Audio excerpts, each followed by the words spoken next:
السلام علیکم ورحمۃ اللہ وبرکاتہ۔ دبئی سے متعلق میں نے آپ سے ذکر کیا تھا کہ وہاں پر کس طرح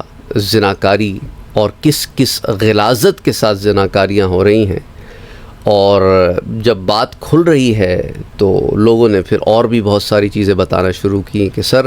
وہاں پر تو الکوہول اور ڈرگز وغیرہ تو اتنے عام طور پہ ملنا شروع ہو گئے ہیں۔ تو اس پر پھر میں نے جب پڑھنا شروع کیا تو پتہ چلا کہ پچھلے 10 سال میں اس میں اضافہ ہوا جا رہا ہے۔ بہت زیادہ لوگ جو ہے یہ ٹوبیکو میں، ڈرگز میں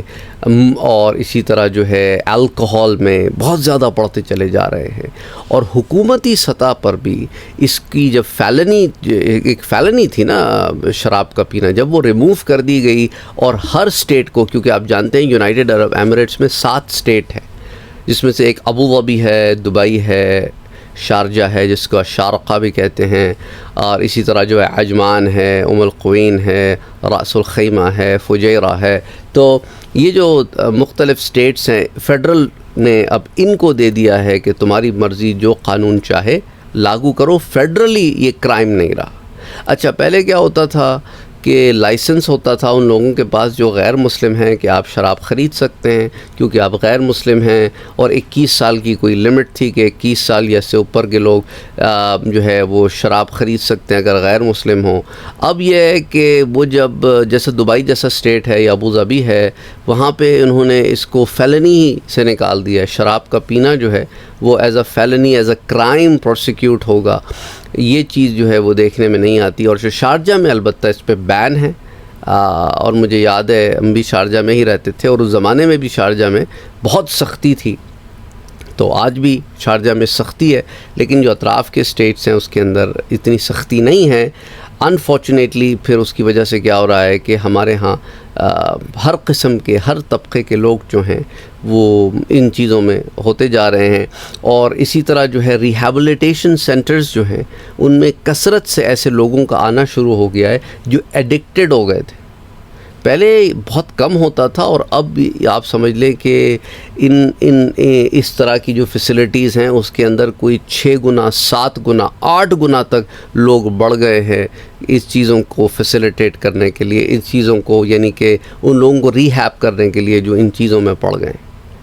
تو اللہ سبحانہ و تعالی بچائے۔ دیکھیں آہستہ آہستہ یہ گناہوں کے راستے کھولتے جا رہے ہیں، پتہ نہیں کس کو خوش کرنے کے لیے کام کر رہے ہیں۔ اللہ ہدایت دے، اور وہ لوگ جو اس لت میں پڑ گئے ہیں اللہ سبحانہ و تعالی انہیں اسے چھوڑنے کی توفیق عطا فرمائے۔ دیکھو توبہ کا راستہ کھلا ہے، جب چاہے اسے چھوڑ دو، سچی توبہ کرو، رب کی طرف واپس آ جاؤ۔ ان چیزوں میں کچھ نہیں رکھا، یہ وہ غلاظت ہے جو گناہ کے کام ہیں جس سے اللہ اور اس کے رسول نے منع فرمایا ہے۔ اچھا، بعض لوگوں کو میری یہ ویڈیوز بڑی بری لگ رہی ہیں، ان میں سے بعض کہہ رہے تھے آپ تو دبئی کی ترقی کے اوپر اٹیک،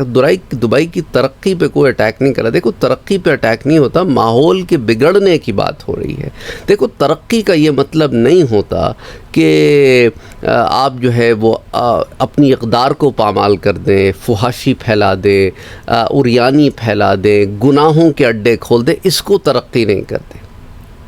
تو ترقی کا یہ مطلب جو ہے ہمارے ہاں غلط ہے، اس لیے ہم کہتے ہیں نا یہ لوگ تو بڑے ماڈرن ہو گئے، بڑے ترقی یافتہ اپنے آپ کو سمجھنے لگ گئے۔ بہرحال اللہ ہدایت دے، یہ کوئی ترقی نہیں ہے، لباس کا اتار دینا ترقی نہیں ہے، لباس کا پہننا ترقی ہے، اور لباس کو پہن کر ایک ایسا اوڑا اوڑنا کہ انسان دیکھنے میں تو لگے کہ ہاں بھئی کیا بات ہے، اور اندر کھاتے گناہوں کے اڈے کھلے ہوں، تو یہ تو پھر منافقت ہوگی۔ اللہ سبحانہ و تعالی ہدایت دے، ہمیں توفیق عطا فرمائے کہ ربیع الاول کے اس بابرکت مہینے میں جہاں میرے پیارے نبی صلی اللہ علیہ وآلہ وسلم کی اس دنیا میں تشریف آوری کا مہینہ ہے، اس میں اس امت مسلمہ کو اللہ سبحانہ و تعالی توفیق عطا فرمائے کہ گناہوں کے راستوں کو چھوڑ سکے۔ آمین۔ اللہم صلی علی محمد وعلی آل محمد۔